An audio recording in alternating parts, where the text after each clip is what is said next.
All right, so the next variation we're going to go over is Advanced French Bishop E2 variation. So Queen B6 and here Bishop E2. So same principle, take on D4 after the bishop moves. So take on D4, pretty much all I see, no pawn stacks here. And now we're going to go Knight E7 and Knight F5. So just remember, with the bishop on D3, we can try to win this pawn because it blocks the queen. But with the bishop on E2, the queen and the knight are supporting. Now the difference is with the bishop not on D3, you can go Knight F5, and if you actually get this, you're just winning a pawn.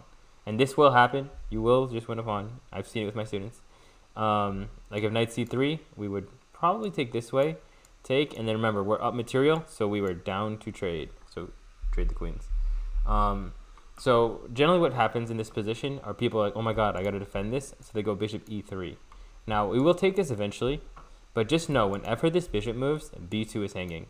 And then here they have to go knight to D2.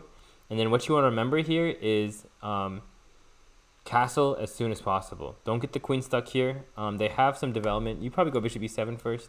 If they go rook B1, all right, we take another pawn. And then very soon you're going to take here, castle, and then you're just going to be up a pawn, and you're going to have two bishops. So we would be happy here. So after knight E7, what they're supposed to do is either knight A3 or B3. So the reason they're doing this, and we're going to go over knight A3, is they want to defend this pawn with knight C2. So after knight C2, they're defending this pawn. So we go bishop B4 check.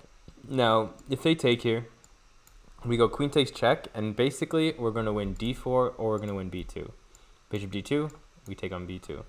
If queen D2, you could even trade queens and then take on D4. And what the proper move is, so basically if they do anything but this, you're just winning a pawn. The proper move is king F1. Now king F1 is a sneaky move, because if you castle, this is bad. So castling G4, knight E7, and after A3, the bishop is actually trapped. If you go bishop A5, B4, and they win a piece. So all you got to remember is after king F1, before you castle, go bishop to E7. And the reason why is if they go G4 here, now you have knight H4. That is why we go bishop E7. Now take, and once again, you're up you're not up a pawn, but their king is very sus. They did not castle, and they've opened up. If you want to go even another layer deep, so actually so here, castle and then F6. You want to open up this rook on this file, and you can get some really, really nice attacks this way.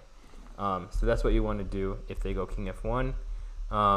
So yeah, just remember, bishop E2, take on D4, take, and then the maneuver here is knight E7 and then knight F5, and then you will pretty much just be up a pawn in, I would say, every variation that you get from here. If they go bishop D3, for example, trying to prevent this, now we remember bishop D3, we go bishop D7, and now we are trying to take this pawn. So you can flow into the different variations if you can make the reads. Bishops here, do this. Bishops here, do this. And that is chess. You don't just memorize everything.